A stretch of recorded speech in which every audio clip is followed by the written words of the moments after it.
racist. Not just racist white people, all white people, whether they're 6 years old or 100 years old, all of them are by definition racist. They are racist because they are white. Only white people are racist. No one else is. Robin DiAngelo tells people this for a living. She's a professional anti-racist educator.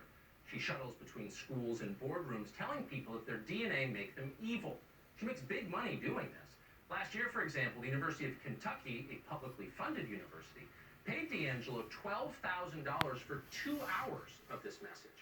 The school could have used that money to give poor black kids an education, but instead, they handed the cash, that's more than a third of what the average American makes in a year, to a not very bright white lady to tell them they're racist.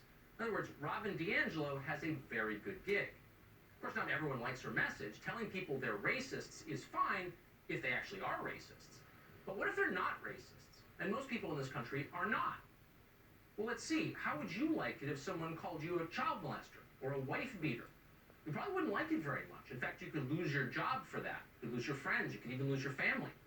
You might feel pretty threatened by that accusation. Aha, says Robin DiAngelo. That means you're guilty of racism. Feeling threatened is definitive proof that you're a racist. You're defensive. You've got white fragility, hence the title of the book. By the way, if you're not threatened when someone publicly denounces you as racist, that is also proof that you're a racist. Either way, my friend, you are a racist. Logic is clearly not Robin DiAngelo's specialty. Neither is literate writing or clear thinking. She is a complete and total idiot. That's one thing you learn by the end of her book.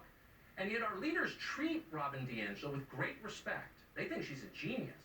That tells you everything about them and also the moment we're living in. The dumbest people suddenly have the most power. In the book, DiAngelo goes on to make a number of other ridiculously false claims, laughably false. Some of them are so obviously the opposite of what is actually true. You've got to imagine she was grinning as she typed the manuscript. Will they believe this? Yes. In America, DiAngelo writes, quote, "We are socially penalized for challenging racism." Really? Where and how? The country the rest of us live in, the United States of America, hates racism. Hating racism is effectively our national religion. Every organization we have is organized to stamp it out. Commit racism and the FBI shows up. Come on, it's just too absurd to be real. But Robin DiAngelo isn't really trying to convince anyone. The real point of her book is to defeat and demoralize you. DiAngelo claims that everything you really want, everything that people of every color really want in every society in the world, is a sign of white racism. You want to live in a safe neighborhood? You're a racist for that. You want to send your kids to a decent school? You're a racist for that. All of your dreams are racism. And the only way to atone for this racism is to give up those dreams, to abandon your aspirations and make sure that your family lives a much worse life. For white people, DiAngelo writes, quote, "Discomfort is necessary and important." Needless to say, DiAngelo does not address the millions of white people in this country who already live in perpetual discomfort because they are impoverished. She doesn't mention the entire counties in rural America where virtually no adult man has a full-time job, where there are no dentists because no one can afford to go to the dentist. Robin DiAngelo has never met people like that. No doubt she would hate them if she did. Instead, DiAngelo's book is effectively addressed to entitled urban professionals as silly and frivolous and self-loathing as she is her friends. In DiAngelo's world, economics play no role in anything. They don't matter.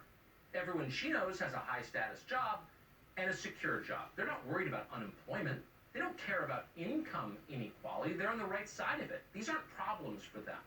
Remember, DiAngelo herself gets paid $6,000 an hour to talk. She's not concerned about paying the rent. And in fact, DiAngelo explains at one point, worrying about economic injustice is just another symptom of, brace yourself here, racism, of white fragility. Get it?